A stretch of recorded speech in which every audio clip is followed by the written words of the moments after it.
because I want to give you a pep talk or because I want to make you feel good about yourselves. No, I'm here to tell you the truth.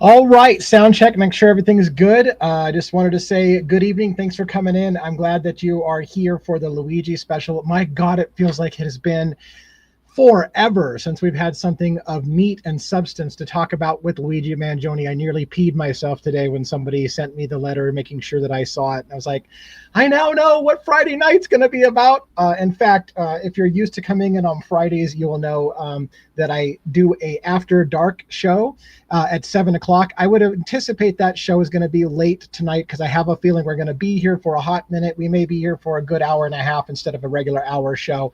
And so we're going to go, I'm glowing. Okay, so anyways, I suspect that we're going to be a little bit late on the After Dark show, so hopefully everybody will figure that out. Tonight, hello, thanks for the people who are checking in and saying hi. Love Vanity, thank you so much. Cheryl, good evening. Thanks for, I'm so excited.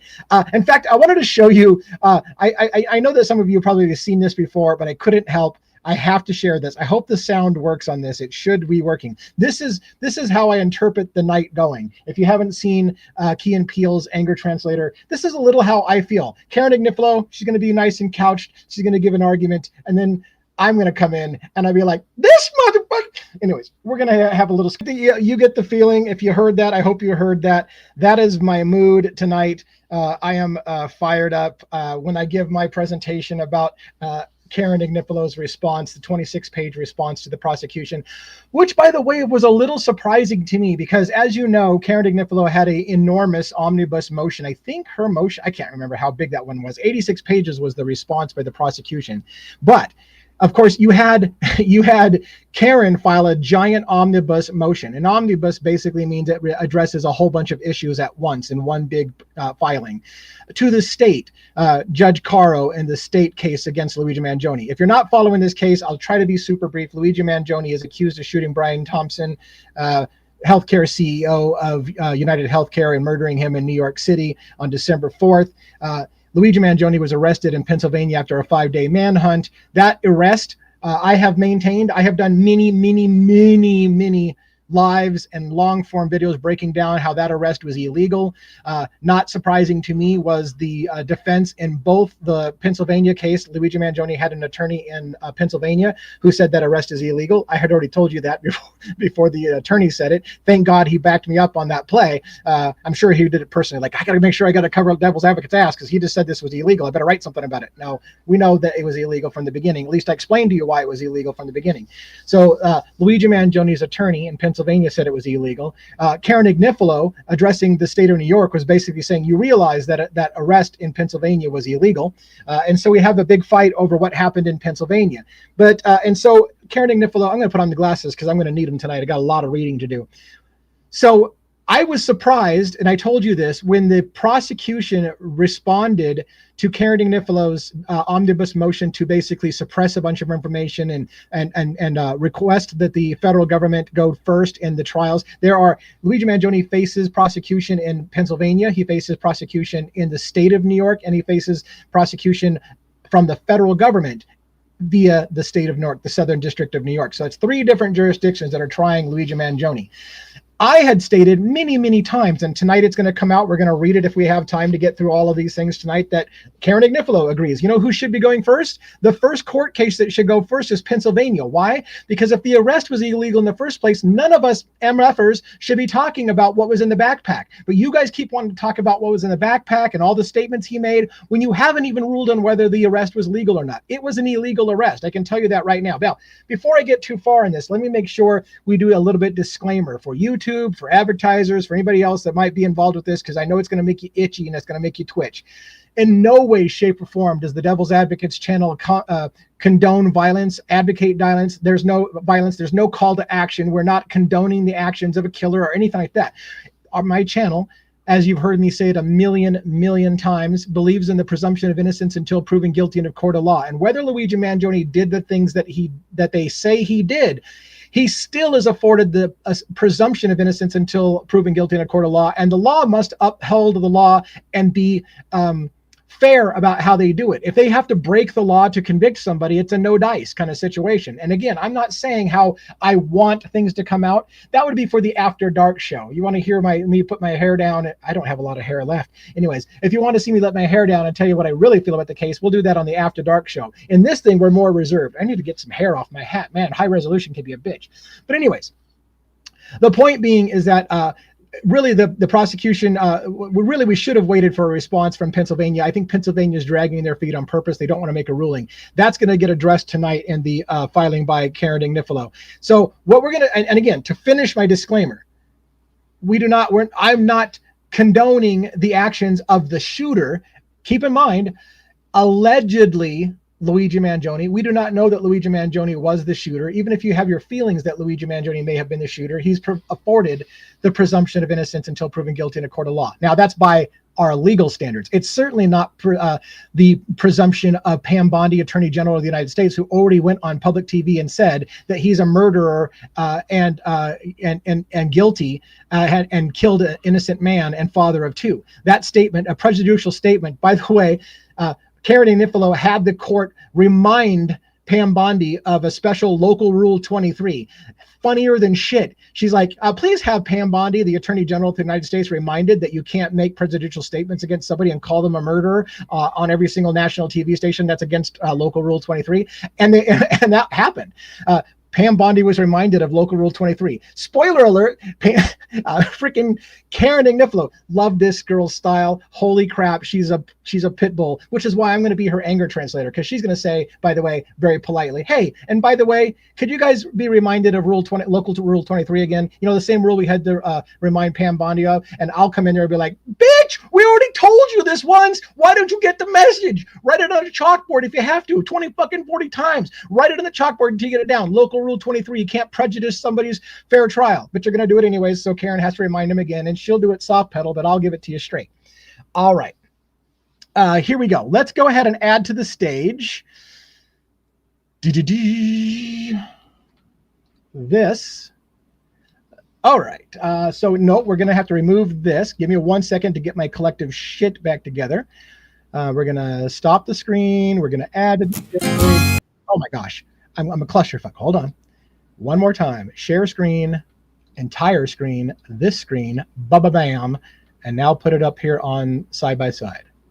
Okay. And I think we've got it. By golly, I think we've got it. Oh my God. Where did all my highlights go? Oh my, hold on. That's why. There's all my highlights.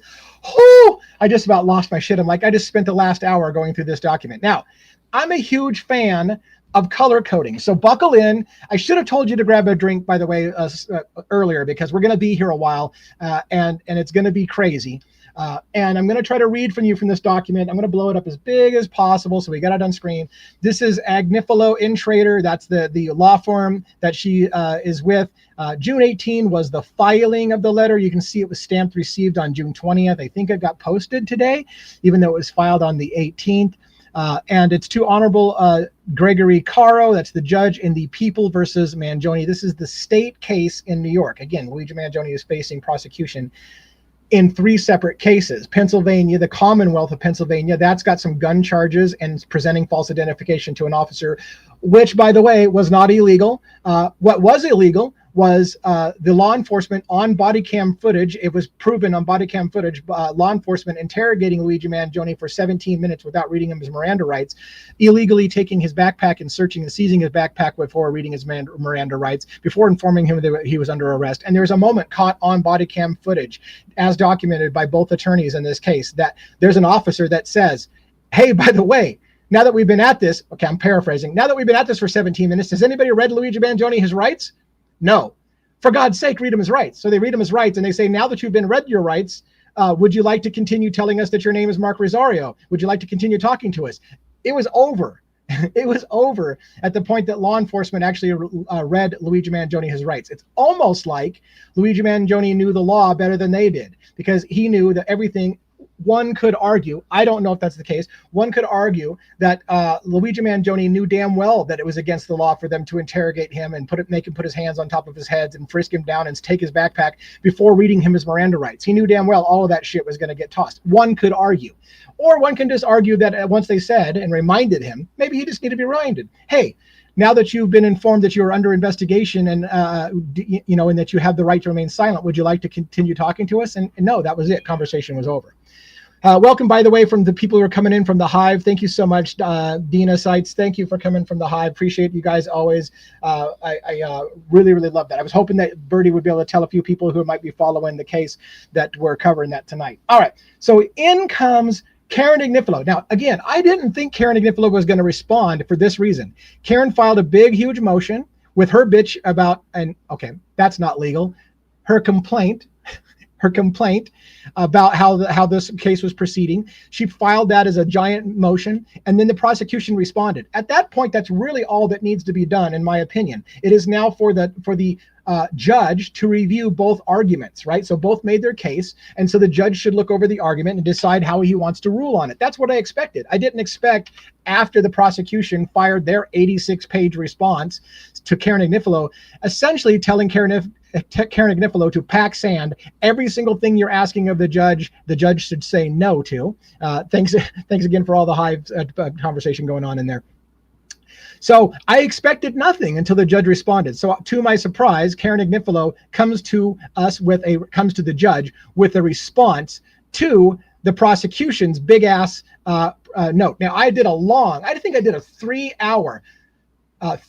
one-hour episodes breaking down the prosecution's response. One of the pieces I need to apologize to, because I didn't hit it as hard as I should have. I think I'll hold that apology for when we get to it in this document. I did say it right. I double-checked myself. I did say it right, but I certainly didn't hit it hard enough. And I think some of you felt a little disappointed in me because you thought maybe I was kind of like conceding that Luigi Mangione did the things that they're accusing him of, and that the notebook that was in his possession in that backpack was his. And again, there is a difference between whether I think the notebook is his or whether it's admissible in court. I didn't explain that well enough. We're going to explain it in detail tonight and what the difference is on these things. So I love color coding. Let me explain what we've got going on here. Yellow is stuff that we don't really need to talk about. Blue is point 1. And I'm going to scroll through. We got sections that are blue. I'm going to read those and to its conclusion. I think there's only blue at the beginning of that. And then we've got green, which is the second point. We're going to hit that a bit. See, we got that green stuff to cover. And then, did you have something going on in the background here? I forgot to get something. Oh, and then I got an unexpected visitor in my studio. Anyways, and then the third is the only other thing that we're really going to hit tonight.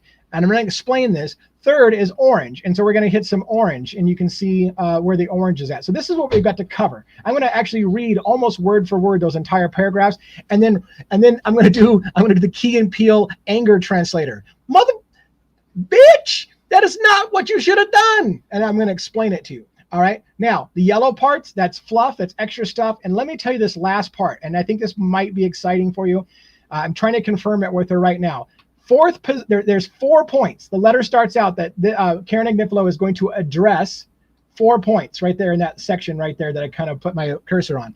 She's going to address 4 points. We are only going to talk significantly about 3 points tonight. The fourth point has to do, well, actually, it's a combination of these two. Anyways, the fourth point is a lot of also we're dealing with the third point, which is about the death penalty. I'm going to go a little light, but I don't know that I know how to go a little light. But I'm going to go a little light on the death penalty for one reason. Ali Benevento, my attorney friend from South Carolina, criminal defense attorney of 15 years, she has got a huge passion for the death penalty. And I recently asked her, I said, let's do a special on the death penalty. And she said, absolutely, I would love that. I'm super passionate about the death penalty. Avi Moskowitz has an attachment of this big, huge document. He's the learned counsel. That's the Exhibit A. This is all Avi. Avi Moskowitz is the learned counsel. He specializes in the death penalty. So what I told Ali is I said, let's work out a deal where we can have that death penalty discussion and break down in detail Avi's response. I'm going to maybe if we have time, I'm going to hit some highlights from Avi's response on the death penalty. I did highlight major sections. We'll look at the time and see how I'm doing and see how you're feeling and whether we still have an audience or not. If we do, and you guys are like, go, we'll talk about Avi's response. Otherwise, I'll just kind of put it on the back burner and we'll talk about it with Ali Benevento. I think Wednesday of next week. Ali has already said that she's good for Wednesday of next week. It should be a death penalty special. And by the way, if you follow more than one case of mine, you follow Brian Koberger in the Idaho 4, he also is facing a death penalty. So we're going to talk about the death penalty and how it applies to Luigi Mangione and Brian Koberger. It's going to be a death penalty special on Wednesday. So I hope you'll check into that. All right. So here we go. So please accept, this is Karen Agnifilos to the Honorable Gregory Caro. This is in response essentially to the gigantic hit piece, if you will, by the prosecution, which I said there was major problems. I mean, how the fuck, pardon my French, how does the prosecution put scanned pages of Luigi Mangione's alleged manifesto, horseshit language, absolutely horseshit language? How do they put pages scanned from his diary/manifesto in a document when we haven't even had a ruling yet on whether that's admissible in court? That is an illegal arrest. It's an illegal search and seizure. I still maintain it to this day. That is an illegal arrest. That should not be admissible. Only if there's all kinds of bullshit shenanigans going on in this case will that be not thrown out. That should be all completely inadmissible. Now, I do believe that there will be bullshit shenanigans in this case. So that's the only part that I'm saying maybe it won't get thrown out. It should be. In my personal opinion, and I'm not a lawyer, but in my personal opinion, no judge that is a decent judge will let that stand up. That was an illegal search and seizure, simple as can be. Illegal search and seizure. So all of that should be inadmissible. And I asked Ali Benevento, my friend, I hate using her name all the time when she's not here, but I asked her, I said, what happens? I said, you can't let the cat out of the bag now. The prosecution literally put scanned pages of Luigi's notebook out for the public to see, for everyone to read in Luigi's own handwriting. And yes, I've actually done a video breaking down the handwriting analysis about whether or not I think Luigi's hand wrote those letters that they scanned in. The bottom line is, yes, I think there's really good reason to believe Luigi Mangione wrote the actual scanned pages that they put into the prosecution's paperwork. The problem is, and this is the nuance that is super hard for you guys to not you guys, because I think my audience is super educated. I think the general public has a problem of understanding, well, if he wrote it, what does it matter? If Luigi Mangione wrote a manifesto or if he confessed to a crime in a letter, why does it matter whether or not the arrest was illegal? He confessed. Well, the confession isn't admissible in court if it was seized illegally. And some of you will think, well, I don't care. If he's guilty, he should go down. And it doesn't matter whether the arrest was illegal or not. So I'm going to try to educate everyone on how this goes down and how our legal system works and why we should still presume innocence on a person, even if they wrote a confession letter. We'll get into that in detail. So here we go.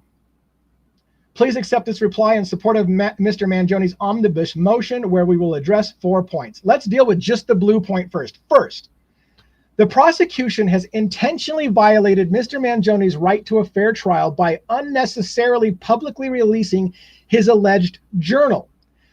Now, I want to full stop. Karen Agnifilos is not necessarily admitting that the journal is Luigi Mangione's journal. She says releasing his alleged journal. So I've asked you before, I've asked the point before, is Karen Agnifilos going to concede, yes, Luigi Mangione wrote a confession letter, yes, Luigi Mangione wrote the things that are in your document that you just presented? Is she going to concede that, yes, he wrote them and fight it on a different level? Or is she going to say he didn't even write it? Now, this is legalese. So when she calls it the alleged journal, it is neither admitting it is Luigi Mangione's journal or it isn't Luigi Mangione's journal. What she's saying is, you allege it's his journal. Whether it's his journal or not is something we may or may not fight over. But allegedly, you've put out publicly released pages of his alleged journal. So we're just going to call it that for now. It's a legal position. She's not having to claim whether or not it is his journal or not. The prosecution did so, releasing his journal pages, even though they already have consented to a map hearing, and even though the court already has these materials as a grand jury exhibit. So one of the things I try to do with the Devil's Advocates is educate everyone on what the legal system means and break this shit down so that you understand it a little better. Some of you already know, but I want to break it down for the people who are coming up to speed on how the legal system works. All right, let's talk about the first part. What is a map hearing? A map hearing is a hearing for people to determine whether or not the arrest was illegal or not. Right. So in the state Commonwealth of Pennsylvania, the attorney representing Luigi Mangione said, "You illegally arrested my client. You illegally took possession of his items. You illegally searched his backpack. Everything that you got on him needs to be tossed out and cannot be admissible in court." And when I was talking to Ali Benevento, if that happens, can New York use it? Generally speaking, courts accept the ruling of other courts. So if a previous court has ruled that that was inadmissible in court because it was an illegal arrest, New York State shouldn't use it, because that's the precedence we've set. If another court has already determined it was illegal arrest, another court doesn't come in from another state and say, well, it may have been illegal in Pennsylvania, but we're going to call it legal. The precedent has been set. If that other court rules that it was illegal, it should be illegal in New York as well, and they should uphold the ruling of the Commonwealth of Pennsylvania. I hope you understand that, which is exactly why. It's exactly why the prosecution exactly why the judge in the Commonwealth of Pennsylvania held off making a ruling, in my opinion, because he or she, I'm not sure who the judge is in the Commonwealth. I forget if I think it might be a female actually. Anyways, the judge in Pennsylvania, Commonwealth of Pennsylvania, knew that the federal government and the state wanted to use information that was obtained during that arrest, and so they don't want to rule on it, and so they're allowing the state of New York and the federal government in New York to use writings that aren't even going to be admissible in a court of law. So Luigi Unchained confirmed it is a female judge. That's what I thought. I just can't remember her name. But yeah, I think that was right. Anyways, so thank you for clarifying that. All right. So that's the first part. What she's saying is the prosecution put out scanned pages of a journal, of an alleged journal that belongs to my client, and made it public before, even though they have agreed that we're going to have a map hearing. A map hearing is for both sides to get together and say, hey, was that arrest illegal or not? So they've agreed that they're going to go to court before a judge to determine if it was legal, and they're going ahead and putting the evidence out to the public before they've determined whether it's legal, while admitting that it still needs to be discussed whether it's legal or not. It's an asinine position, and that's what she's calling them out on. You've already agreed that we need to discuss whether it was legal or not in the first place, and yet you proceeded with putting that information out. Yeah, I beat the hell out of things, but it's important. That's why I'm the anger translator. Like, whoa! Did you get the point? That's me. All right. Even though the court already has these materials as grand jury exhibit, what does that mean? A grand jury gets convened in private to determine whether or not the state has a strong enough case to move forward. It is not an admission of guilt. The grand jury does not find a person guilty or innocent. The grand jury just decides, is there enough evidence in this case to proceed forward? Right? So a grand jury has already seen the scanned pages of the alleged journal, right? So what Karen is saying is, what was the need for you to publish Luigi Mangione's scanned pages from his alleged journal to the entire public for them to read? Because again, a grand jury is convened in private. The public doesn't get to see it. But what the prosecution and the state wanted to do was a fast one. They wanted everyone in America to see the scanned pages of Luigi Mangione and convict him in the court of public opinion, is what their entire intent was. So what she is saying is there was no need to put it out in the public. The grand jury has already seen it. So the court already knows about it. So you're not informing the court of something new. All you did was you wanted to grandstand and show off to the American people, look, we've got Luigi Mangione's confession right here on a piece of paper. Unnecessary. And by the way, you've agreed that that arrest may have been illegal, but you went ahead with it anyways. Now she outlines the further discussion of it, the deeper points. The prosecution fails to defend the warrantless search of Mr. Mangione's backpack, yet publicly and selectively releases Mr. Mangione's alleged journal, knowing that the journal may be suppressed. That's what we just said. She's saying she knows that all of the objects that they're showing, the notebook, this confession letter, all of that is a warrantless search. It is an illegal search. They're going to fight about it in court, and they're going to win unless they have a corrupt judge, in my opinion. Now, again, I'm not condoning violence. So please get that. I have to say it over and over because I feel like someone's going to get me wrong and they're going to shut my account down and like, that's it, that guy is condoning murder. No, we're talking about defending people's constitutional rights. That's why we have defense attorneys. That's why Ali Benevento, my friend, is going to come on here and defend the constitutional rights of clients. That's what she does, where she's not defending, as she said, this is famous words that she said. It was so fantastic. I don't defend my client's character. I defend all of our constitutional rights. All right, here we go. The defense has provided, that's Karen Agnifilos' side. The defense has provided irrefutable evidence that the search of Mr. Mangione's alleged backpack may be illegal. I would argue, as the anger translator, bitch, it's not just maybe illegal, it's totally illegal, and everyone knows it's illegal. You know it's illegal. Put your foot in their ass. It's illegal. You know it's illegal. But we're going to soft pedal it. Hey, you know what? We provided irrefutable proof that it might be illegal. It's not just might be illegal. It was illegal. And its fruits may therefore be suppressed. Now that part she's right about. It may be suppressed. Or they may allow it to go through because we have a corrupt judicial system. Who knows? The prosecution's action further the prosecution's actions further no legitimate objective. So there's no reason for them to have done it. That's what that sentence means. First, the court is in possession of these materials as they were included among the grand jury evidence that was stated above.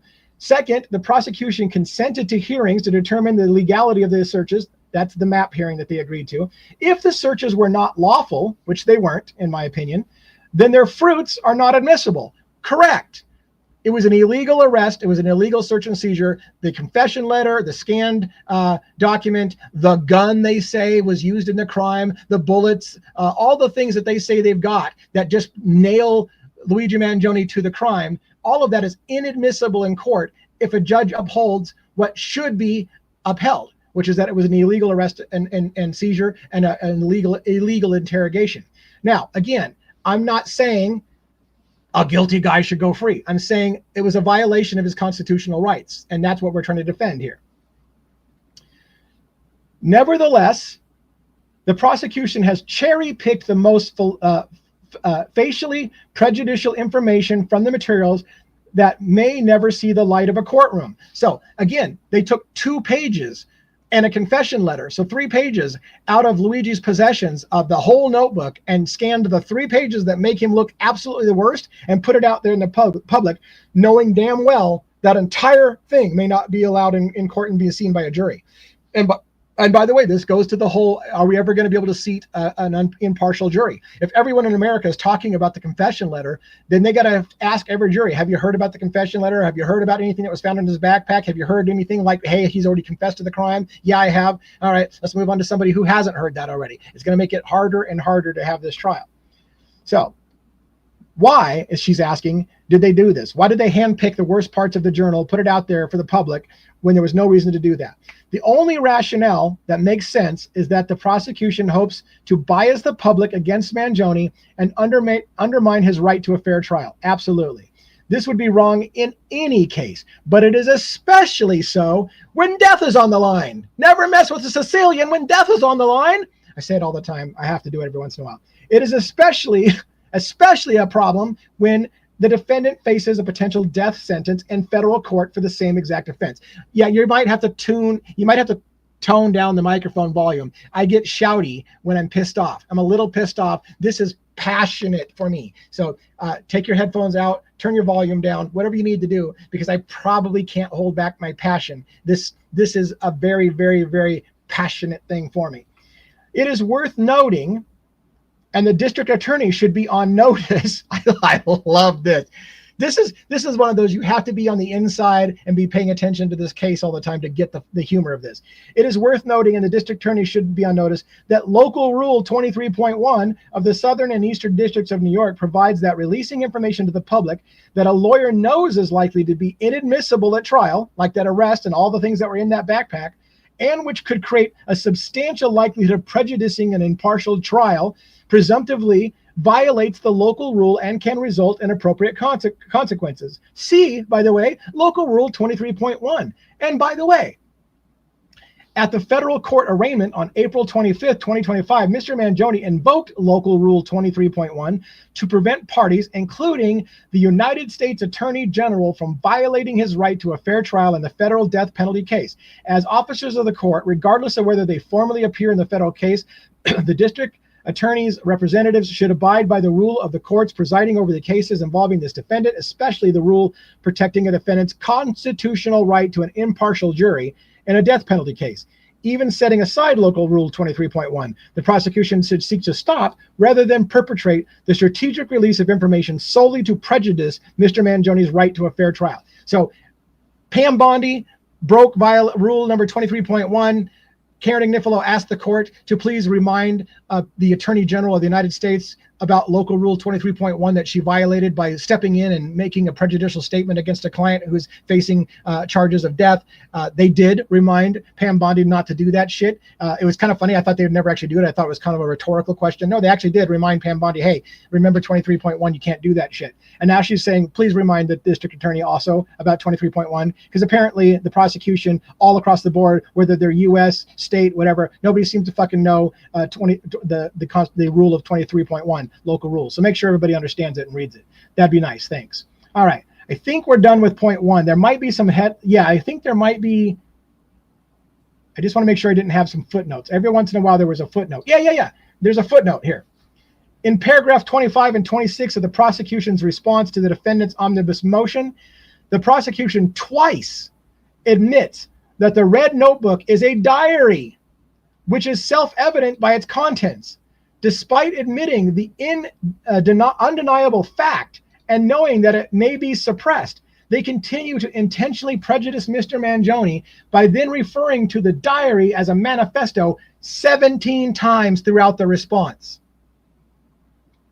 I wish that everyone was as pissed off as I am about it. The word manifesto is designed to prejudice the public and make them feel only killers and terrorists have manifestos. That's the crazy people that have manifestos. Luigi Mangione didn't write a manifesto, and they've maintained that from day one. There's no manifesto. No, Luigi Mangione didn't write a manifesto. He had a journal, which you even admitted in your own prosecution document. They start out the prosecution document by saying that in Luigi's backpack was found a diary. That's what they call it the first time. We found a diary of Luigi Mangione. And then they, the first 17 times, say the manifesto, the manifesto, the manifesto, the manifesto. What happened to diary? So that's what she's pointing them out. You guys in your own, you twice, in the beginning of that document, twice you admit that the red notebook is just a diary. And then you refer to it 17 times as a manifesto. Nobody's calling it a manifesto except for law enforcement. And it makes a difference. A diary of personal thoughts and bitches and grievances against the healthcare industry is different than a manifesto. What's the difference? A manifesto is designed to go to the public in the press and say, I did this and here's why I did it, and everybody should follow likewise, or something to that effect. It's a public statement to get the public behind this situation. These were personal notes by Luigi Mangione. There was no intent. There was no words in that document that said that please release this to the press, or I'll confess if you release my message to the press. That would be more in line of a manifesto. There was none of that. It was personal notes. In fact, and even in the document they claimed, the letter that they claimed was a confession from Luigi Mangione, it said, if the notebook is in my possession, it contains personal notes, not a manifesto designed for the public. So they've got a real problem, in my opinion. All right, we're a little behind schedule. We're going to move on to the second of my three major points. Let's go to the two. Second, the prosecution has failed to provide legal support for its terrorism-related charges that are both legally and factually unfounded. Now, this is a little deep and a little nuanced, and it's a little boring, but I think I've sussed out some of the best highlights. The prosecution fails to adequately defend the terrorism charge. So let's keep this in mind. The state has charged Luigi Mangione with an act of terrorism. Now, here's where it gets confusing. You would think that it's the act of terrorism that they're using to put Luigi Mangione to death. They are not. The federal government is not charging Luigi Mangione with the terrorism charge, but they are charging him with basically a commission of murder with a firearm and crossing state lines, which make it eligible for the death penalty. So the terrorism charge is extra charges in the state. It doesn't carry the death sentence. It doesn't carry the death penalty in the state. But the terrorism charge comes from the state argument. And that's important because she's going to point out the problem with the state using it when the federal government wouldn't use the terrorism charge. All right. The prosecution makes multiple arguments in defense of its terrorism charges. A, that intent can be inferred by the alleged actions alone. So what Luigi allegedly did made it clear it was an act of terrorism. That's point A. Point B, that the private journal entries confirm his intent. So Luigi Mangione said in his journal that he meant to do this as an act of terrorism. Not true. And C, the charge of terrorism does not require the intention of harm to multiple people. So they're saying that because earlier Karen Agnifilos had pointed out that an act of terrorism is designed for a larger group of people, not one individual. So they came back and said no. The prosecution said no. An act of terrorism can be against one person. And she's basically going to break down why everything that they're saying is incorrect. So let's get into it. Terrorists cannot be inferred from his actions alone. Terrorism cannot be conferred from his actions alone. The prosecution argues that Mr. Mangione's terroristic intent can be inferred from his alleged actions alone. So what he did was a terroristic act, and everybody should know that it was an act of terrorism by what he did. That's horseshit. That's what she's going to say. To reach this conclusion about Mr. Mangione's alleged state of mind, the prosecution speculates that Mr. Mangione's lack of prior contact with the victim or contractual relationship with United Healthcare demonstrated that he had no personal vendetta. What is important about this sentence? They pointed out, and I pointed out, and we've all pointed out, Luigi Mangione was not a client of United Healthcare. He didn't know Brian Thompson personally, and the prosecution uses that in one way to say that this was not a personal vendetta. So he wasn't going after Brian Thompson because he didn't like Brian Thompson as a man. He didn't go after Brian Thompson because he cheated him out of some personal health insurance scam or whatever the case may be. He had no personal beef with Brian Thompson. Therefore, it's an act of terrorism. It was meant to send a message against the entire healthcare industry. Therefore, that's why they're making that argument. It wasn't a personal vendetta. It was an act of terrorism against the entire industry. And then it says, to support its inflated charge of murder in the first degree as an act of terrorism, the prosecution also argues that the alleged murder was not a typical street crime, i.e., a murder in the second degree, because the shooter did not allegedly steal the victim's Rolex watch. So they point out multiple times in the prosecution's response, the victim, Brian Thompson, was wearing a Rolex, but the Luigi Mangione didn't steal his Rolex. So this wasn't a crime. This wasn't a simple robbery gone bad. This wasn't anything other than pure, he wanted to kill the man and walk away. He wasn't there to steal his money. He wasn't there to do anything else. He was there to shoot down Brian Thompson to make a political statement. That's what their argument was. And they mentioned the Rolex watch over and over again. Mr. Thompson had a Rolex watch and Luigi Mangione didn't take it. So therefore, it must mean it's not a common crime. It's a political motivated shooting. That's the argument. But this argument fails, according to Karen Agnifilos, to consider other alternatives. Now, here's where it gets deep as shit, in my opinion. I don't have everybody's sympathy and agreement on this, so I'm just going to tell you how I see it and how I've seen it from almost day one. As just one example, the alleged shooter, she's not saying it's Luigi, as an example, the alleged shooter could have selected the victim because of his individual role in setting the policies and priorities at United Healthcare, such as manipulating denial rates to increase revenue, leading to denials and coverage for millions of Americans. In such a scenario, the alleged shooter would have targeted the victim to stop his actions and not to violently broadcast a social or political message to the public at large. Holy shit. Why do I say holy shit? I told you this case could end up being a monumental landmark case about a defense of others' defense. That Luigi Mangione, and as she would say, again, she is not conceding that Luigi's the shooter. She said the shooter, by the way, might have shot Brian Thompson not because of a political motivation, but because the shooter was trying to stop Brian Thompson from killing people. Holy shit.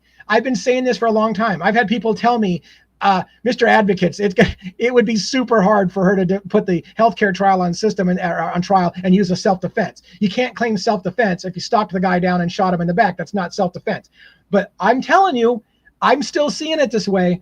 She's saying, hey, by the way, is it possible that the shooter shot Brian Thompson because Brian Thompson literally is killing people every day by his policies, and that he was trying to stop the killing of Americans through the policies of the company?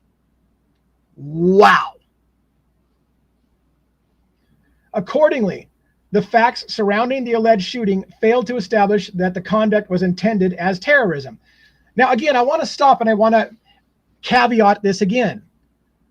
If Luigi Mangione did it, or if anybody did it for the purpose of trying to stop people from being killed by an out-of-control healthcare system, I am not telling you that is an okay and a right thing to do, that vigilante justice is okay and a right thing to do. I am not advocating for that kind of thing. We are having some thought experiments here. What we're doing is we're addressing the legality. Is this possibly a legal defense? Could it be? One, could it be legal in some way or another to defend the lives of others by killing a person who's killing other people? In a lot of states, a self-defense case not only allows you to kill somebody, for example, to keep yourself from being harmed and killed, but if you see somebody being killed in front of you, you can kill that person and it's a self-defense case.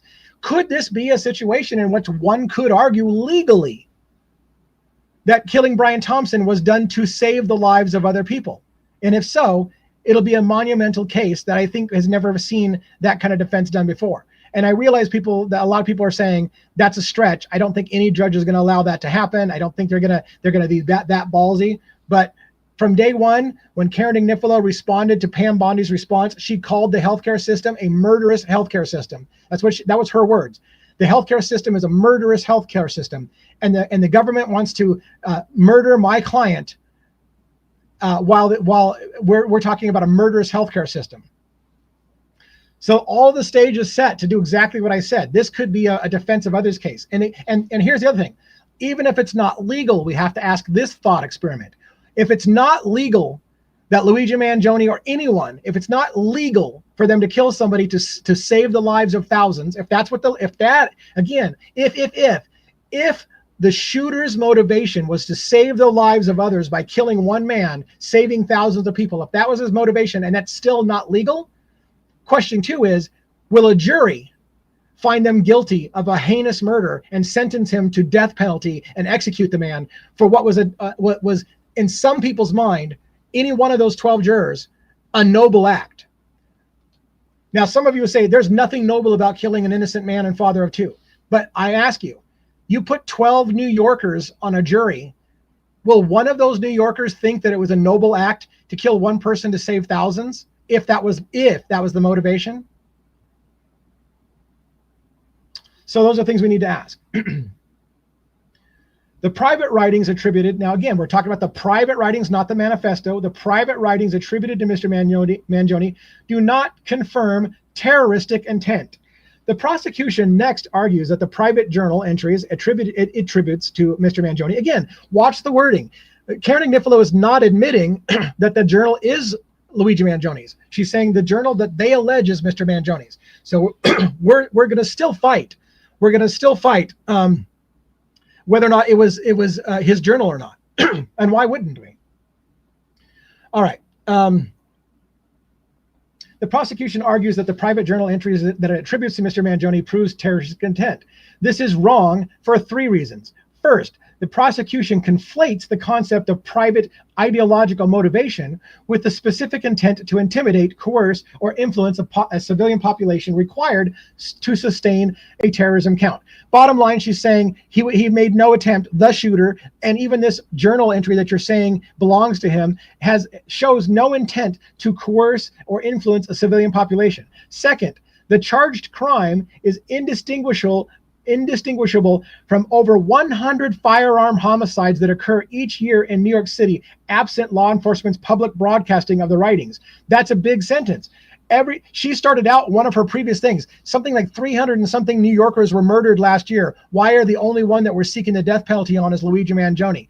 And she's pointing out again in a slightly different way. Last year, over 100 firearm homicides. People were killed with guns in New York City. Nobody's facing the death sentence for this. Nobody's facing terror. And well, the death sentence is the federal side. We're talking about the states. Let me correct this. She's saying no other firearms charges this year is being called an act of terrorism, only this one. And yet when you break it down, it's no different than any other shooting in America. Why is the shooting of a CEO suddenly a terrorist act? And all the other shootings that happened in America and in New York last year, the over 100 shootings, aren't terrorist acts. What raises this to the level of terrorism? Because everything you're saying that is the reason is wrong. Third, the public response that the prosecution claims it is natural and probable result of the alleged acts is a consequence of law enforcement's premature and improper disclosure, not the perpetrator's actions. Let me break that down. The universal translator. Bitch, you know Luigi Mangione didn't say that the public is at risk. That the public being afraid is because you made the public afraid. Luigi Mangione didn't publish his journal. Luigi Mangione didn't publish a manifesto. Luigi Mangione has no writings anywhere that you've ever been able to produce that ever says he wants people to go kill people or commit acts of terrorism. In no way have you ever found any sentence of Luigi Mangione telling people to go commit terrorist acts or kill other people. Never. And yet the only people who are making people afraid are the prosecution, who keeps telling you that's what Luigi Mangione intended. Look at his manifesto. He intended to scare you all. You're the one scaring everyone, not Luigi Mangione. All right, let's continue on. The writings that the prosecution claims are evidence of terroristic intent show only a private motive.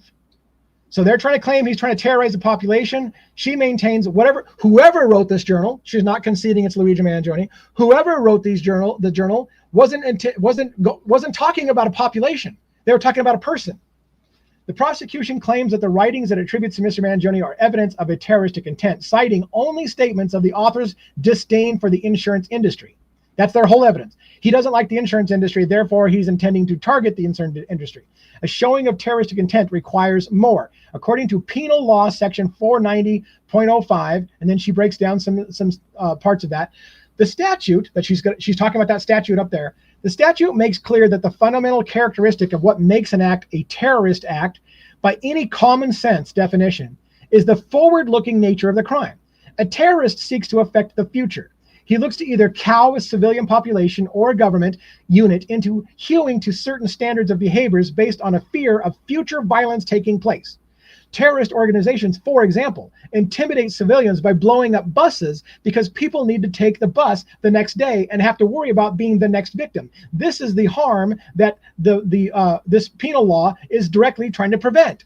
So in other words, Luigi Mangione you've shown no evidence whatsoever that Luigi Mangione intends to kill somebody tomorrow in the future, and therefore everybody should be afraid. That's what the whole terrorism act is supposed to be against, is terrorizing a population by making them think you're next. Luigi Mangione's in prison. Nobody's next if he's the shooter, and neither did Luigi Mangione have a list. He didn't have a list of people he was going to go after. You've provided nothing that indicates that this was just one in a string. So this idea that the whole public is supposed to be afraid of Luigi Mangione because he's going to do it again is horseshit. It doesn't meet the standard. All right. Much like the charged act itself, the alleged writings could just as easily, so these alleged writings of Luigi Mangione could, I love this part, could just as easily be interpreted as a personal vendetta and not an intent to change the behavior of others through fear. The prosecution spills much ink reciting alleged statements characterizing the health insurance industry as, quote, deadly greed-fueled health insurance cartel, and the conference as a, quote, annual parasitic bean counter convention, without explaining how those amount to anything more than the privately held viewpoint, or a privately held viewpoint. A viewpoint also held, I love this line, a viewpoint that is also held by thousands of people who have since publicly shared their stories of anger and frustration with private health insurance. Oh my God. That is such a clever statement by Karen Agnifilos. It's not gonna be as cool to them as it is to me, but it's the universal translator. She's like, oh, so you're complaining because Luigi Mangione has a problem with the health insurance industry. Good luck. Thousands of Americans I would say probably hundreds of thousands of Americans have problems with the health insurance industry. So we're going to put all of them in jail for terrorist acts because they're mad at the health insurance industry. These are the words of a man upset with the health insurance industry, like thousands of other Americans are pissed off at the health insurance industry. It doesn't make him a terrorist, just like it doesn't make everybody else who bitches about their health care bill or what they got denied and how much they hate the system. They don't make them terrorists. So why is this guy a terrorist? Because he doesn't like the health insurance industry.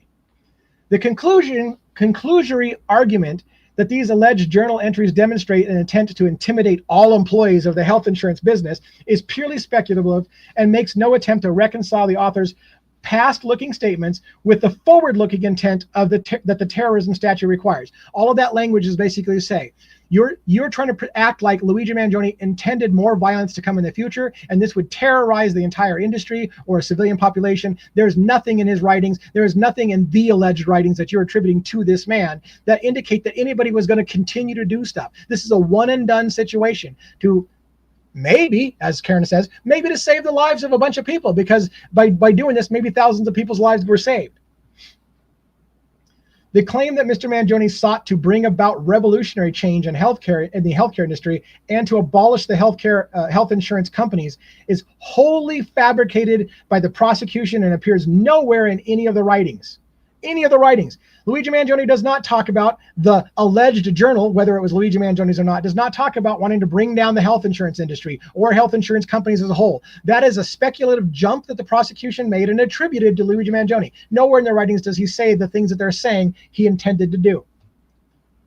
The prosecution completely ignores other journal writings that explicitly state that a terrorist is the worst thing a person can be. What she's saying is in the same journal that the prosecution is selectively handpicking their statements to focus on, the writer of that journal, be it Luigi Mangione or somebody else, specifically stated in the same journal that terrorists are the worst thing a person can be. So you're simultaneously cherry-picking statements to say he believes himself to be a terrorist and he committed an act of terrorism, and ignoring telling the public that he said terrorists are the worst thing that a person can be. So you're cherry-picking what you want to tell the public about him. All right. How are we doing on time? Oh, shit, I'm at 1 hour. Okay, we're going to have to speed this up if we're going to get this done in an hour and a half, because I'm only on point 2. We still got point 3. We won't get to point 4. We're just going to do point 2 and 3. We're on 2. Without a public broadcasting, the alleged homicide is without publicly broadcasting what happened, the alleged homicide is indistinguishable from the hundreds of murders that occur every year in New York. Now, we talked about this earlier, but we're going to talk about it a little bit more. That the private writings cited by the prosecution were never publicly disseminated by the perpetrator demonstrates a lack of intent to intimidate, coerce, or influence a protected population. So, again, Luigi Mangione never published anything, never intended it to go to the public. You guys, the prosecution and law enforcement, are the ones that keep publishing the writings to the public, not Luigi Mangione. Nor has the prosecution pointed to any public writings. The prosecution hasn't found a single public writing attributable to Mangione, despite an extensive history of public expression on social media. Luigi Mangione, this is where they're admitting. We've heard all over the place. Luigi Mangione wrote on Reddit a lot. Luigi Mangione had a Goodreads account. Luigi Mangione had a Twitter/X account. Luigi Mangione had all these accounts. And she's basically saying, yeah, you're right. Luigi Mangione had a lot of places that he was writing. And guess what's not on there? Any public broadcast that he intends to commit an act of terrorism or anything to that nature, like you're attributing to him, when he certainly had a public platform to do so, and he didn't do so. He has not encouraged others to participate in similar acts. Indeed, nothing Mr. Mangione has allegedly done is evidence that he intended to bring about revolutionary change to the healthcare industry. All right, continue on. Without public statements, this particular murder is indistinguishable from others and therefore cannot satisfy the precise definition of an act of terrorism under the statute. So what she's saying is, you're the one who's saying it was supposed to be a big public spectacle. If you didn't tell everybody it was a big public spectacle, it would look nothing unlike any other shooting in New York that last year. So you're making it look into something that it's not, so that you can charge him with terrorism. It was not motivated by seeking to change the future. So the shooting was not motivated by seeking to change the future in some way, as the terrorism statute requires. Let's look at point 2 down here that goes along with it. nor can the prosecution rely on the public servant sections of the Penal Law 125.27, as in the United States. Unlike any other industrial nation, the top leaders of the largest healthcare system in the country, who makes more than $10 million per year, is not considered a public servant. So the whole law and its intent doesn't apply to a private citizen, Brian Thompson, who's just making a bunch of money at $10 million a year as the CEO. Any public response is a consequence of law enforcement. You are the ones that made this a public thing. Any public response is a consequence of law enforcement's action and is not the natural and probable consequence, which they said it was, of the charged act. Let's break this down a little bit. The prosecution claims that Mr. Mangione's intent is obvious from the natural and probable consequences of his act. This argument is purely speculative and relies on the false premise that Mr. Mangione must have intended to inspire threats against the insurance workers simply because such threats occurred after the alleged murder. So they're saying you're trying to imply that just because a CEO was killed, that meant he knew everybody in America would jump on board and start killing CEOs. That's not the case. But the public response to the charged crime, demonstrates more about the frustrations many Americans harbor against the medical insurance industry than it does about Mr. Mangione's alleged intent to inspire others. We're going to get to a breakdown of that here in the footnote. The threats against the insurance workers, because they mention about how all these insurance workers were terrified because of what Luigi Mangione did. That was because the prosecution and the law enforcement told everybody to be afraid of him. That wasn't him telling everybody to be afraid. The threats against insurance workers can hardly be considered a natural and probable consequence or alleged act. After indicting Mr. Mangione, this is great. After indicting Mr. Mangione, the prosecution released a public statement characterizing the public response, including threats, as shocking. If they were shocking to the prosecution, why would they not also be shocking to Mr. Mangione too? So they're just prejudicially saying, oh, well, this has shocked all of us in America. Why don't you assume it might have shocked Luigi Mangione as well? Now let's read this footnote. This is important. Because the district attorney's office claims that the subsequent threatening conduct by others is the intended consequence of Mr. Mangione's actions. So the district attorney is trying to say that Luigi Mangione intended, by killing a CEO, because that's what they're saying he did, he meant for that to terrorize others in the industry. That the district attorney's office promptly disclosed. Okay, so this was great. Let me finish this. So it said, let me do the whole sentence. Because the district attorney office claims that the subsequent threatening conduct by others is the intended consequence of Mr. Mangione, we request, pursuant to this law, which we don't need to have that memorized, that the district attorney's office promptly, I love this, we request that he promptly disclose any evidence in the prosecution's possession or custody of threats to the United Healthcare or of expenditures on the part of United Healthcare for the protection of its employees prior to December 4th, 2024. This is amazing, folks. I bet you a lot of people miss this. In fact, it has been widely reported United Healthcare and the alleged victim had been subject to numerous threats prior to December 4th, 2024, and many United Healthcare executives had private security details as a result. What she's saying is, if you want to claim that all of these things happened and people got security details and they had all this stuff going on to protect themselves from the public after Luigi Mangione shot Brian Thompson, then show us proof that you don't know you were already providing security detail to your employees before this, because you already knew there were death threats to your employees. Brian Thompson had already received multiple death threats prior to December 4th. People were marching on the headquarters of United Healthcare in Minnesota with a coffin that they were carrying around outside the headquarters of the thing twice, April and July, I think, that they were marching on the headquarters. People were furious. There was death threats coming around. Employees were being protected. There were security details all before December 4th. So trying to act like all of the security measures that took into place only happened because Luigi Mangione scared the shit out of everybody, prove to us that wasn't happening before Luigi Mangione. Prove to us that you didn't have security details on everybody and that you weren't afraid and that you weren't receiving death threats prior to Luigi Mangione, because they know that they did. It's been disclosed in court, by the way. They bring it up. Public threats to United Healthcare are hardly the natural consequence of the shooting, as such threats existed prior to December 4th. Here's where they're going to bring it up. For example, on page 398 of the grand jury minutes, after the prosecution had finished questioning witnesses, a grand juror asked about prior threats received by United Healthcare. Love that grand juror. So the grand juror is like, okay, so you're claiming all this happened because of Luigi Mangione. So did anybody else threaten United Healthcare? Oh yeah, actually somebody did actually threaten United Healthcare. In response, the witness testified that someone from northern Minnesota made a threat, and it was about denial by United Healthcare. This was in the beginning of November, so the month before the shooting. We looked into it. Specifically, it involved a denial for a couple $100 for an MRI. The prosecution's theory is disproven by its own allegations. As stated above, the prosecution has never alleged that Mr. Mangione ever released a single statement encouraging others to act out in violence or threaten the insurance company employees. Indeed, after listening to dozens, I love this too, after listening to dozens of Mr. Mangione's recorded phone calls, including an 11-minute attorney-client call, somebody got their ass handed to them for spying on attorney-client privileges, by the way. Somebody stepped down and got recused themselves from the case after it was found that the prosecution was illegally spying on Luigi Mangione and his attorney's private attorney-client privilege calls. And so she calls it out again. You guys have been listening to dozens of Mr. Mangione's recorded calls, including an 11-minute attorney-client call between myself and my client. And the district attorney has not alleged a single instance when Mr. Mangione ever attempted to inspire anyone to commit any violence whatsoever. So not only do you have nothing of Mangione in writing saying he intended to scare the public, you've been listening to his phone calls, including illegally listening to our phone calls, and you still haven't ever heard him say that he intended to scare the public. Law enforcement has only itself to blame for the situation that it has created by releasing the private journal writings and other information that would not have otherwise become public. Bitch, you did it yourself.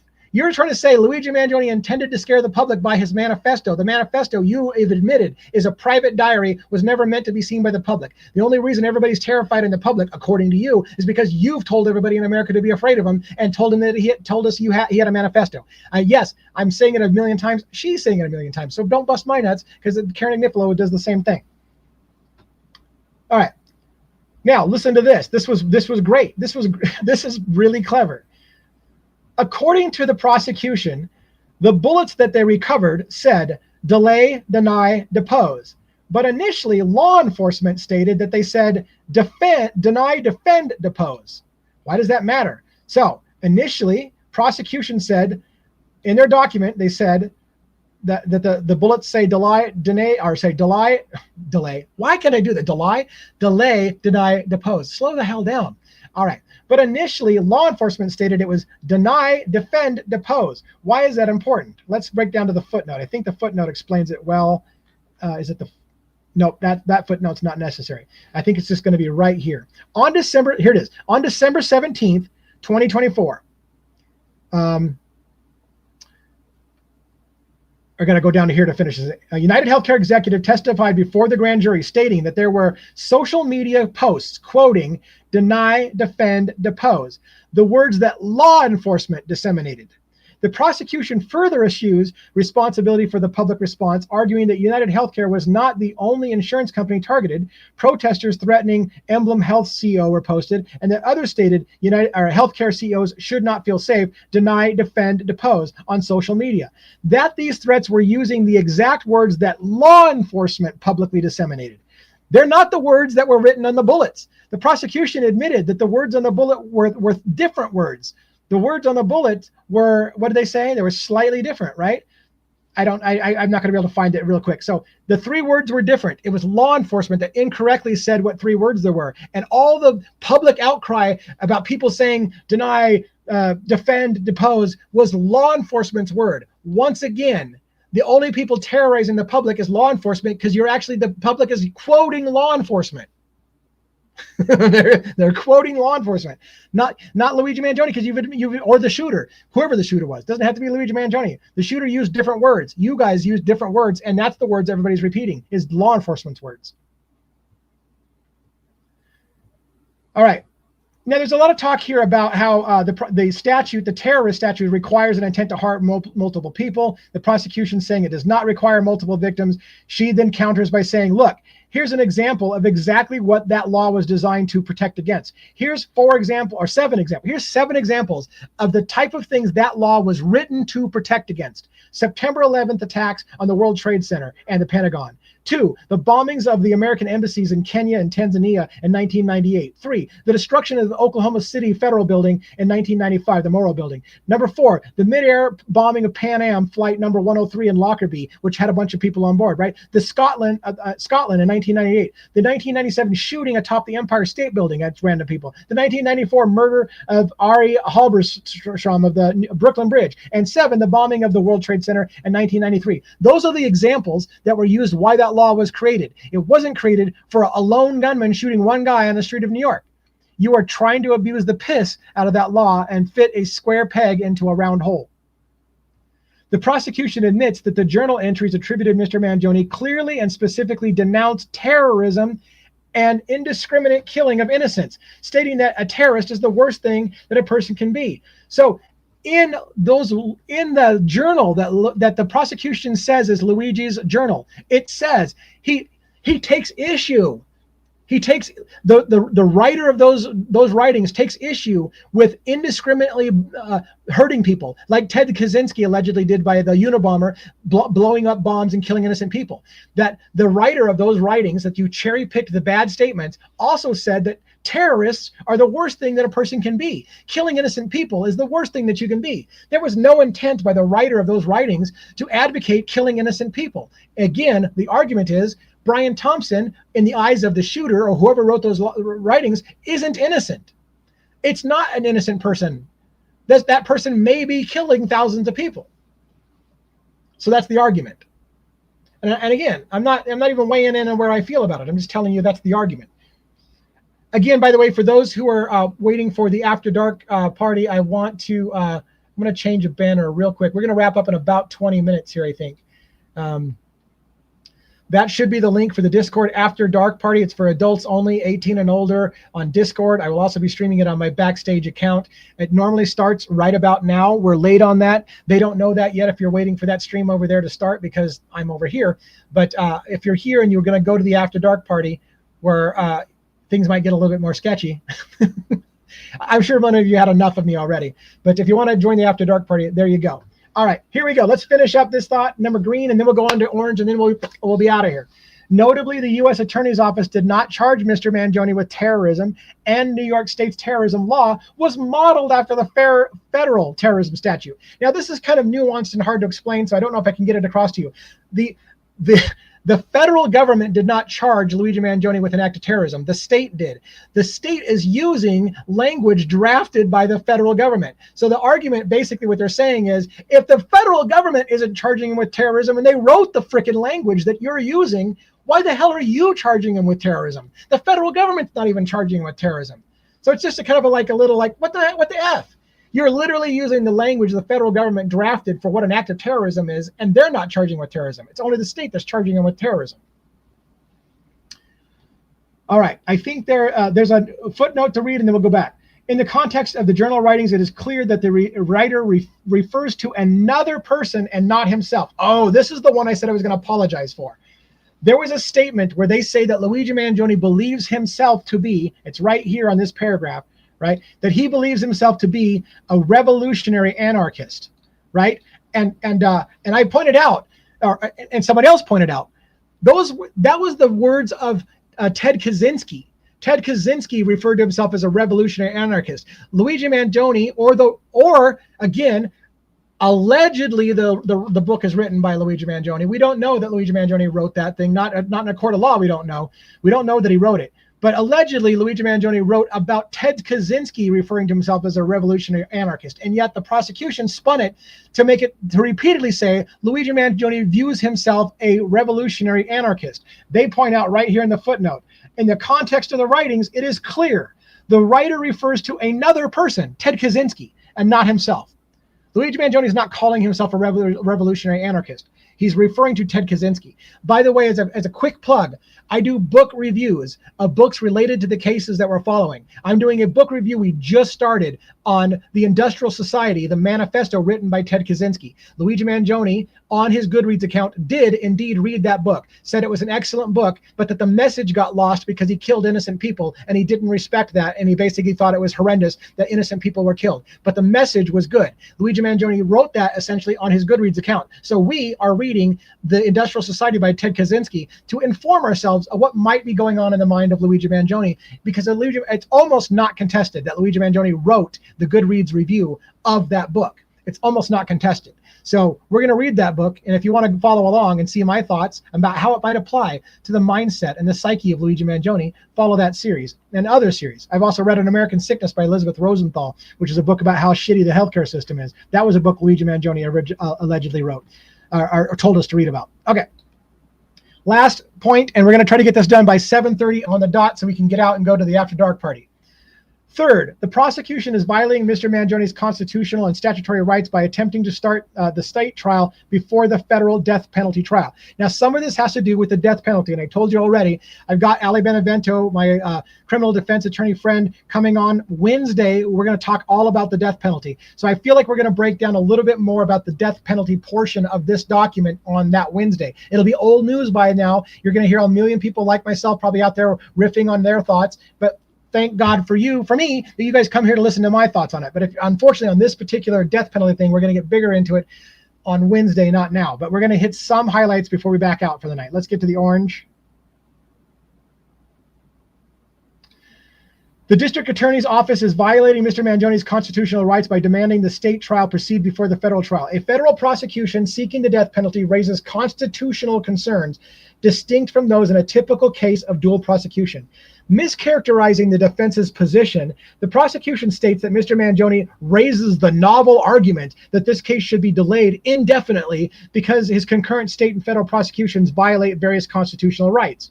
But the constitutional concerns arise from more than just concurrent prosecutions. The violation results from defending a non-capital state prosecution at the same time as a federal death penalty case, with different charges that require different defenses for the identical set of facts. In fact, based on our research, this is the big kicker, based on our research, there has never been a case anywhere in this country in the modern era where a non-capital state prosecution proceeded before a concurrent federal death penalty case. Never been done in modern history. And you guys want to act like Mr. Mangione's being an asshole for suggesting that the federal government go first when death is on the line. Things are different. Death is different is a statement that many people, I think, in law repeat all the time. Death is different. Already the prosecution has the burden of proof to prove that Luigi Mangione is guilty of what they're claiming. But when death is on the line, I always say that with a lisp, I can't help myself. Fuck, Princess Bride was awesome. What a great show. Anyways, when death is on the line, death is different.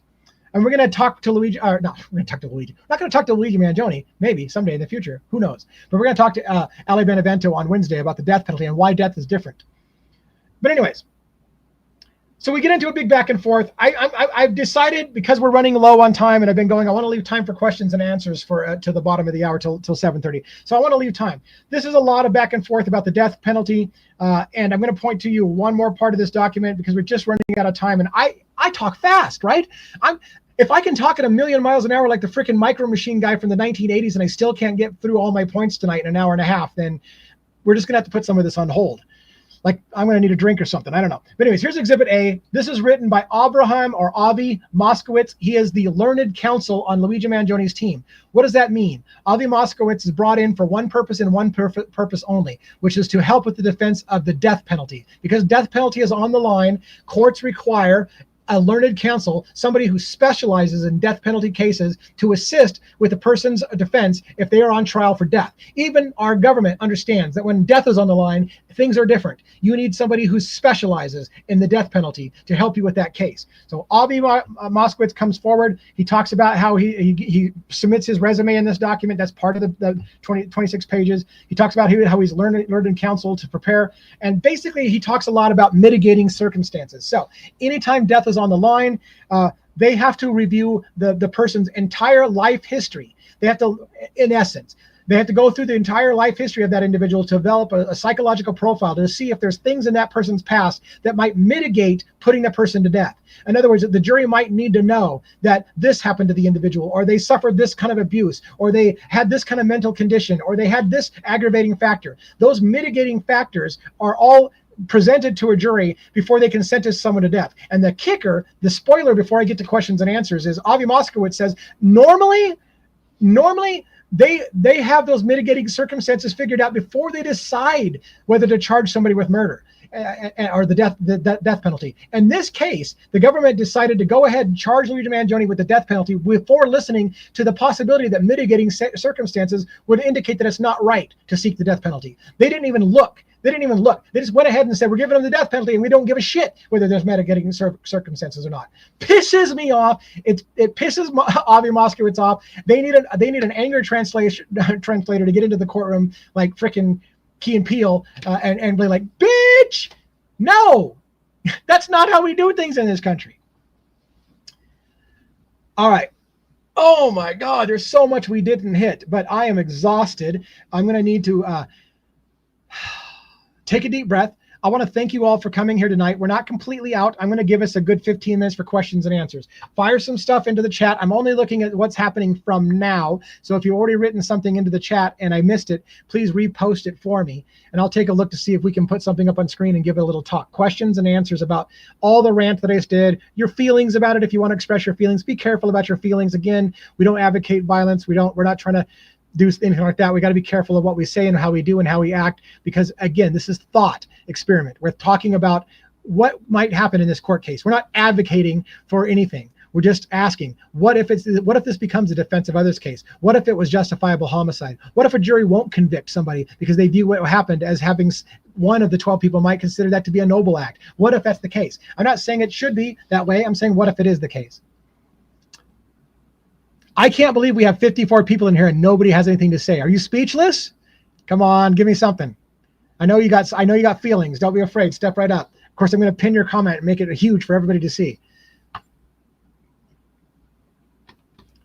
Awesome. Let's see. I need to go to here and I need to go to here and put Luigi Unchained. I actually read Ted Kaczynski's manifesto. It was very interesting. This is awesome. Like, I think twice now you've done this to me. I'm like, hey, I'm going to recover this book. And you're like, I'm already done. It's great that you're such an avid reader. That's amazing. And I'm glad. And I'm glad to hear that you did find it very interesting. I hope I will find it interesting as well. I hope you guys will find it interesting if you choose to follow my book series and my thoughts on the matter. Michelle Forrester asks, if the letter to the feds was found in his pocket and not the backpack, could that still be brought in if the backpack is suppressed? Good question. Here's the thing.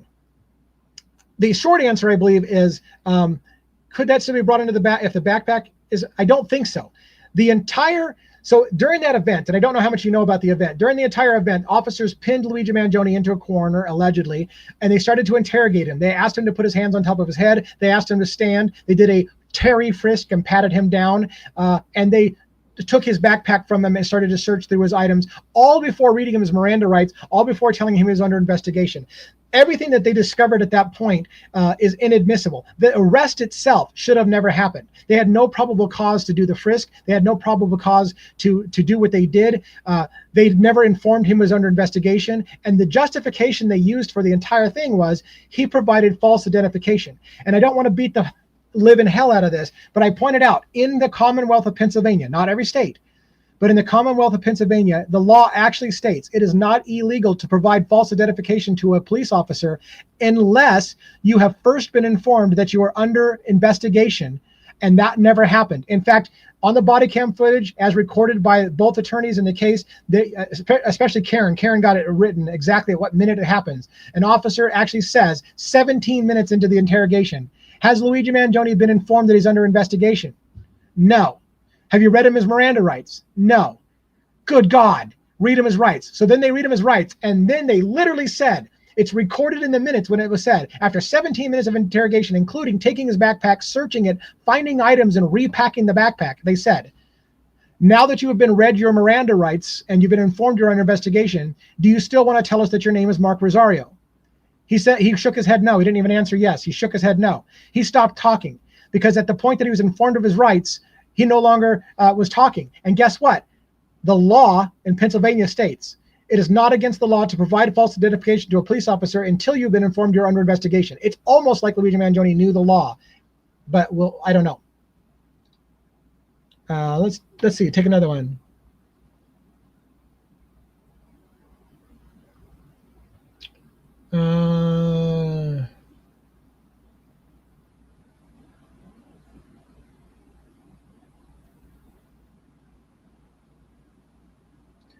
This is Jenna C. This is Jenna. That's a I I have to be so careful. Yes. First of all, thank you for getting interested in the case. I hope you will get more interested in the case. The exposing the healthcare system in America is the bigger conversation. I take it off the screen because we have to be careful about it. Again, I have said from day one of the things, first of all, and I don't want to pick on any of you females out there who love how hot Luigi Mangione is as an Italian male. I get it. I totally get it. And there's nothing wrong with you saying, I think that guy's a super good looking guy. No problem with that. You can say it all day, every day.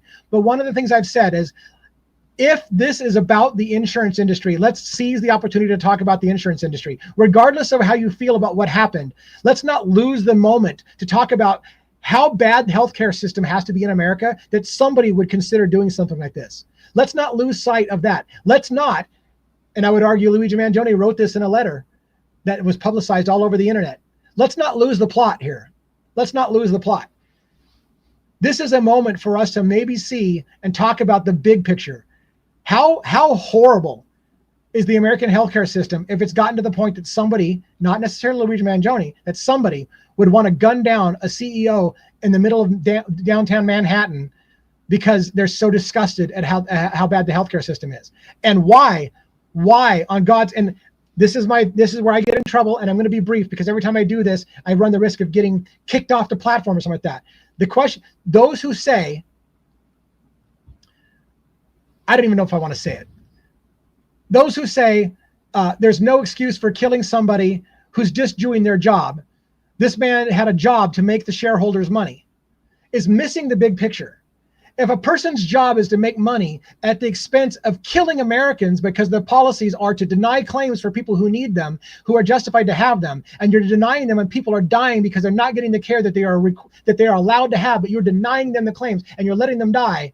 How do you say, on the other hand, it's disgusting to blame that guy because he's just doing his job? He's making money for the shareholders. That's what they fucking paid him for, is to make money for the shareholders. Oh my God, my head's going to explode. But you know what? Everybody's entitled to have their opinion. But if that's your opinion, that it's okay for policies to kill thousands of people because that's what they're supposed to do. They're supposed to make money for the shareholders. How dare we get to the point where we're incredulous about the idea of making money for shareholders? That's their job, to make money for shareholders. I don't give a crap if grandma died in the nursing home because they lied about her having a DNR so they wouldn't have to treat her. By the way, that wasn't just me making up an example. That shit has come out. United Healthcare would lie in nursing homes, have employees of United Healthcare put into nursing homes, and then fake the paperwork and tell people that they had a DNR when they didn't have a DNR so that they wouldn't be sent to the hospital and cost the insurance company money. That's public information. I've got a video about it. That's how disgusting healthcare is in America. Sorry, I'm yelling. I'm so sorry I'm yelling. I hope that you turn the volume down.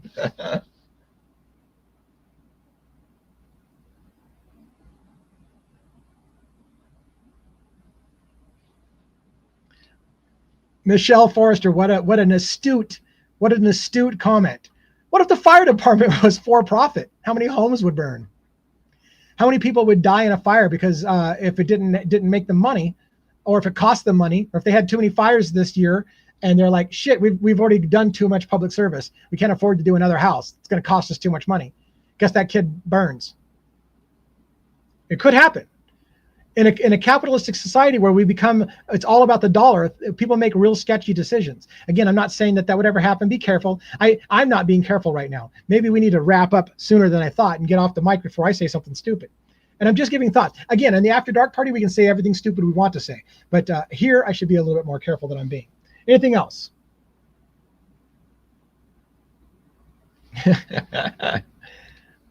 Brian Thompson was the Charles Manson of health insurance. That's funny shit. I'm just going to leave it at that. I don't want to riff on it too much. That's funny shit.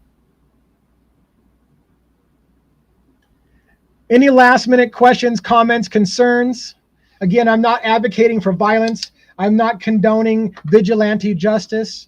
I'm also not saying Luigi Mangione was the shooter. But whoever did the shooting, maybe we should ask the question, how bad is healthcare in America that that's the motivation? If that was the motivation, and again, whoever wrote the diary in the backpack did say essentially that the message would become clear if a CEO is shot outside of a bean counter convention. If it got so bad that somebody decided that a message needed to be sent about how the health insurance companies put profits over people, then maybe we should be freaking adults. Maybe we should be adults in this country and have the bigger conversation. Why are we so freaking afraid? Why does the media have to come on and tell us that we're disgusting for talking about it? These YouTubers are disgusting for suggesting that killing people over policies is a horrible thing. Like, they're just making shareholders money, bitch.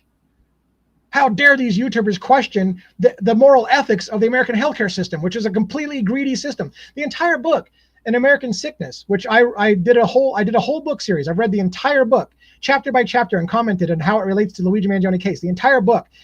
Here's the summary of An American Sickness. The American health system is corrupted by capitalism and is screwing people over and killing people for profits. And it's not going to change. It's not going to change. We can't change it. We're fucked. Pardon my French. I dropped too many F-bombs. Maybe I started the After Dark party a little early, if you know what I mean. All right, let's see if there's any last comment or two, and then I'll get off the mic before I get myself in trouble. Elizabeth Morgan, one of the reasons I enjoy your videos is because of your passion and energy. Holy crap, man, my face is red. I'm going to have a coronary. Yeah, I do have passion. And none of this passion is faked.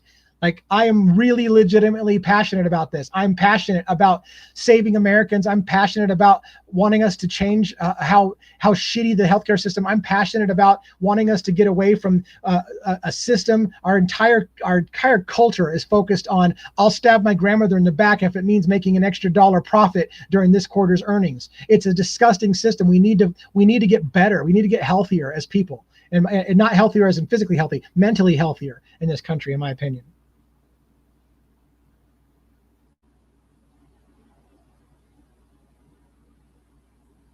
Yeah, my wife here brought up a great comment.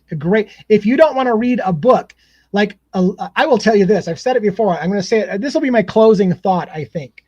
My closing thought. The Netflix series that is called The Resident. I swear to you, and I'm not kidding. I swear to you, The Resident, which is a really good and entertaining show, multiple seasons about the health insurance industry. Focused on a hospital, Chastain Memorial, I think is what the hospital is called in the series.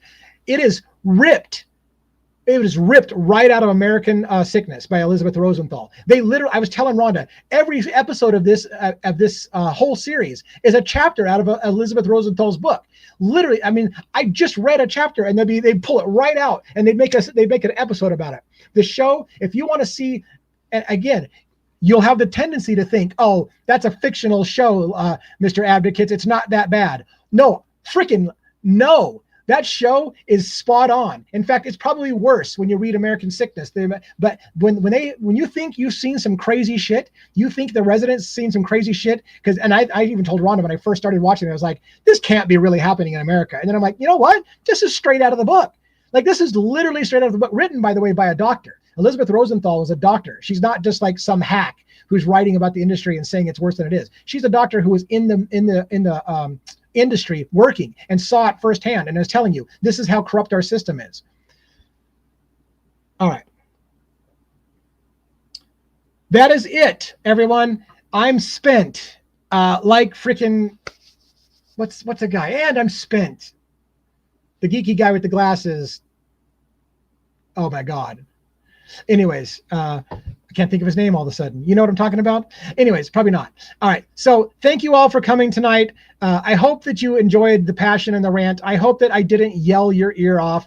I hope you watched the Netflix special. I hope you will give my, if you're not watching these other things, I'm going to give one quick plug. I hope you'll watch the other cases I follow. I follow Luigi Mangione. I follow Brian Koberger in the Idaho 4, the alleged killer of the 4 students in Moscow, Idaho. I'm now covering the Gilgo Beach murders, the alleged killer Rex Heuermann. I'm getting into that just now. I'm reading books on all of them. I've got long form content coming out every single day. There's always something to watch if you're bored and you want to hear me yell and blow a gasket. Maybe you'll be on camera one day watching me when I have a coronary or I freaking have an aneurysm. Hopefully not. My wife probably doesn't want that to happen, but I get passionate about this shit. I hope that you enjoy that. Some of you are absolutely here for the passion. Thank you all. Love everything that you guys do when you guys support it. Anything you can do for gifts to support the channel, become members, those things all super help. This is what I do for a living now. So I hope that you can get behind the message, follow, like, subscribe, notification bell, all that shit. I'm going to shut this live down right now. I'm going to go top off my drink. I'm going to take a deep breath and walk outside for a moment. And then I'm going to fire up the Backstage account. That Backstage account, you look on the bottom of the screen, there's a Discord channel. You can get into that Discord channel, find the channel that says After Dark, get in there with voice. We can talk, we can have a good time. If you don't want, nobody shows up, then we'll just let that go. But I'll be broadcasting it on my Backstage account. There it is across the bottom as well. Devil's Advocates Backstage. That is a non-monetized station channel that we can get away with doing more, because if I talk about the shit that we talk about over there, they're going to freaking demonetize the whole platform and say no advertiser wants anything to do with Devil's Advocates. That guy's a crazy man. So we'll do that on an unmonetized channel. Thank you all. Have a great night. Love everybody. I'm going to go, I'll see you on the Backstage.